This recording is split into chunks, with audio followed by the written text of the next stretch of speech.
দর্শক, সবাইকে স্বাগতম। আজ জানাবো আন্তর্জাতিক গণমাধ্যমের বেশ কিছু গুরুত্বপূর্ণ সংবাদ। ভারত পাকিস্তান যুদ্ধের মাঝে দুই দেশই বেশ কিছুটা ক্ষতিগ্রস্ত হয়েছে এবং ভারত তার প্রতিরক্ষা খাতে বেশ কিছু বাজেট বৃদ্ধি করেছে। ভারত জানিয়েছে 2025-26 অর্থ বছরে তাদের বাজেট প্রতিরক্ষা খাতে 7 লক্ষ কোটি রুপি ছড়িয়ে যেতে পারে, যেটি তাদের সর্বোচ্চ প্রতিরক্ষা খাতে বাজেট। দ্বিতীয় যে সংবাদটি, পাকিস্তানের প্রধানমন্ত্রী শাহবাজ শরীফ পাকিস্তানি বিমান বাহিনীকে সংবর্ধনা দিয়েছে এবং তারা যে 6টি বিমান ধ্বংস করেছে এর জন্য বিমান বাহিনীকে সকল কর্তৃত্ব দিয়েছে পাকিস্তানের প্রধানমন্ত্রী শাহবাজ শরীফ। ইয়েমেন থেকে দখলদার বাহিনীর ভূখণ্ডে ক্ষেপণাস্ত্র হামলা চালানো হয়েছে। এতে রোববার থেকে দখলদার বাহিনীর প্রধান আন্তর্জাতিক বিমানবন্দর গুরিয়ান সাময়িকভাবে ফ্লাইট চলাচল বন্ধ দেওয়া হয়েছে।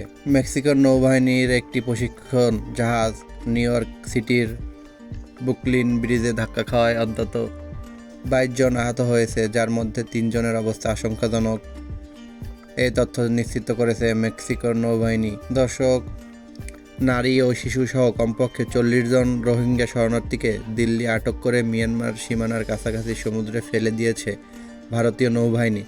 বৃহস্পতিবার জাতিসংঘের মানবাধিকার বিষয়ক হাই কমিশনার দপ্তর এই বিবৃতি দিয়েছে। গাজার 22 লক্ষ ফিলিস্তিনির মধ্যে 10 লক্ষ বাসিন্দাকে লিবিয়ায় স্থায়ীভাবে হস্তান্তরের পরিকল্পনা করছে ডোনাল্ড ট্রাম্প। এরকম একটা পরিকল্পনা করেছে বিভিন্ন তথ্যসূত্রে জানা গিয়েছে। আমেরিকার প্রেসিডেন্ট ডোনাল্ড ট্রাম্প মধ্যপ্রাচ্য সফরের মধ্য দিয়ে হিংস্রতার মাত্রা ছড়িয়েছে গাজায় ইসরায়েলি বর্বর আগ্রাসন।